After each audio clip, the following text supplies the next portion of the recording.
Hi guys, Nick here with BitGalaxis with another Asset Forge build. And if you like what you see on the screen now and you want to see how I built it, stick around and we'll show you how I got through this. So the first thing I want to kind of talk about with this build is I do have a few pieces that I've kind of duplicated, and I'll talk about that strategy as I get there. But let's go ahead and get started on building a new one from scratch, and we'll go along and get this going. So the first thing I usually do when I'm building anything in Asset Forge is I kind of try to pick a piece and work with it. Now, in the design, usually the thing I like to focus on most is the wing shape. So I typically, at least with spaceships, the first thing I focus on is what wing do I want to use. And a lot of times, from here you could see all these wings are available. I'll usually either pick this, really anything. Um, and when I start out, a lot of times I will first just check on the scaling and the rotation. Like on these, pieces here, I've actually ended up like rotating them and scaling them out really far and playing around with them like that to that effect. But on this piece here, I picked this one and decided I was going to scale this up to about, I think, 3.3. And by itself, doesn't really look special in any way. But I decided I was going to stick with it because at first I really did not like it. And then I decided to mirror it, so I have two. Oops, mirrored the wrong way. And then I also decided I was going to give myself about a little bit of space to work with the body until I figured out what kind of body I wanted. I went through a couple of different bodies. At first I chose this, and I was trying to rotate it and move it around, but I didn't end up liking it because I decided it's not looking very cohesive to me. It looked all just really blocky. So didn't go that route, went back a little bit, and chose this instead. And what I did on this was I actually narrowed it to 0.8, and if I remember correctly, I made this like 2.0, something like that. And I'll drag this back.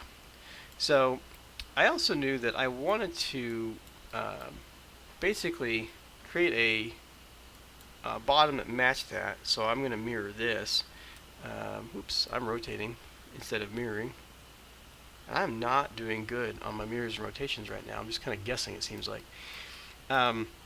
So I ended up getting this because I like the general shape of that. It looks kind of like a bird beak, but I figured, I'll end up scaling and rotating, scaling it down on one axis and changing that around a bit. So scroll this back up again. Obviously, the next piece I needed to figure out was how am I going to connect this to the ship or to the wings. So the body has to connect somehow, and I picked this piece ultimately. And I decided I was going to scale that in. And I think it actually is like 0.5. And if I'm correct on that, and I think I am, and then I ended up having it just connect like that. So, got that in there. Move this back a bit. I'm going to clone this. Move it over. Press H to mirror it. And I think that was pretty much it. I actually may have, obviously I had these connecting, but I'm pretty sure they were 0.5. And and these were also kind of pulled back just a bit. Now, on my other starfighter that I had two engines on it. On this one I wanted to be more focused on just one, and what I did was I added that engine right there. And I may have scaled this up. I don't think I did. If I did, it wasn't much. But I also wanted to separate this from this piece here. So let's drag this back because this isn't quite right. And this may actually need to be scaled up more. I think it's 2.5. Just like that. And that was the beginning shape of it. I cloned this, scaled it down this way, moved it forward, and then I scaled it up and scaled it out. So I have this kind of, I guess, seal right there, and it's kind of a barrier between these two things here. Now this isn't going to be exact because I think this one, the scaling, the positioning is probably not all quite right. It's pretty close, I think. This obviously is a little bit bigger, 1.5. Yeah, that's true. So we'll go ahead and scale that up because it does, you know, just eyeballing it, you can tell it doesn't really look that great. So we're going to go ahead and make it 1.5, and it probably could afford to go back a little bit. So 1.5 here, drag that back, and you can see we kind of have our overall shape here. Now one of the things you can tell, I don't think the bottom looks very good, and it may not even be that very, you know, that great on the front side. Well, it looks okay. So I think what I need to do is actually move this piece down, and looking at this, you know, you would probably come to that conclusion yourself if you've seen it before. I was already thinking, let's move this down because I couldn't quite remember what I did. And we're going to have to move these down too, so I'll shift select to get both of those. And now we've got the overall shape.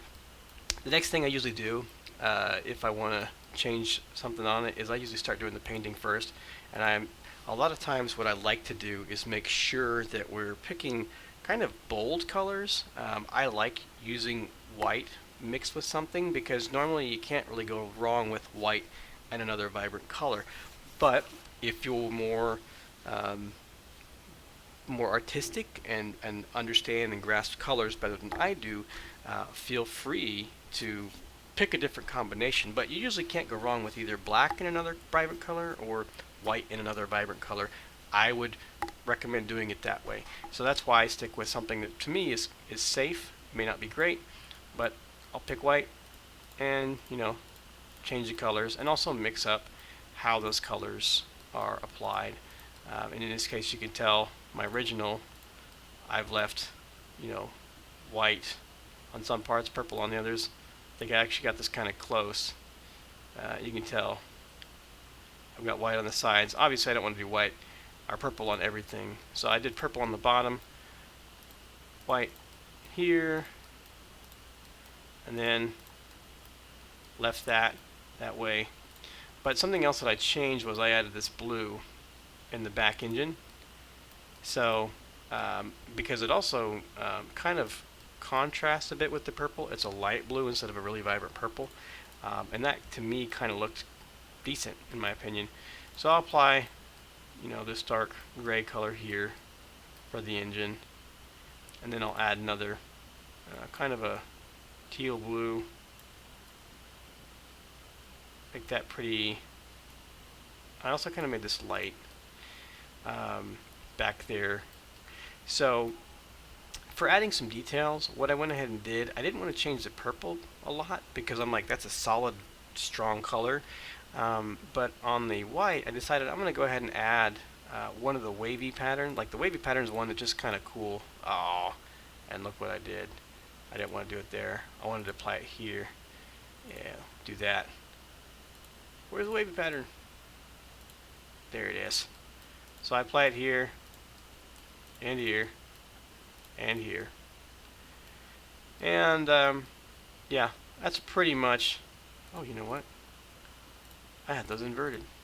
Once I got here, I realized it didn't look quite right because I wanted, you know, these purple just kind of combine. I wanted the purple to be kind of breaking apart. So you've got the white with the purple, and they're not really overlapping. You want them to kind of contrast. So I realized I did that incorrectly. And my purple is not quite what I had. You know, it's not quite as dark. And one of the things I like to do is also kind of make it, you know, there's a vibrant white. Why not make it a little bit darker for the color? So actually, I think that's the exact same thing I did when I first built it. So was I had a brighter purple, and I decided I want to make it a little bit darker. So that's how I got the overall ship. Now I wanted to kind of make this a little more unique than just having that out there. So all I did for this front piece and this teal kind of, I don't know what you want to call it, just a decoration on it, was I copied this here and I scaled it to be pretty thin. I think I actually made it like 0.2. Put it back in the center. Oh, I can't do that. Apparently I can't do that. Ooh, I better. And then I also scaled it up just a bit. And there you go. And then to kind of make that stand out more, because it's hard to see, I colored it different color. And then I wanted to have a bit of a nose, like to look like it's covering up the front. So I also did the same exact thing.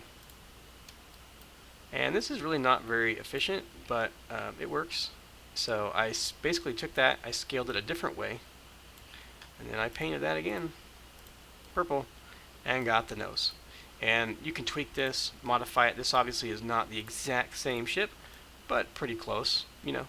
So, but anyway, that is my usual process for building ships in Asset Forge. If you'd like to get this model, let me know. I can try and get that on a download site somewhere. If you know of a good download site to put these things, let me know and I'll put it there and send you a link. So anyway, if you like the video, hit the like button, and thank you for watching. I hope to see you next time.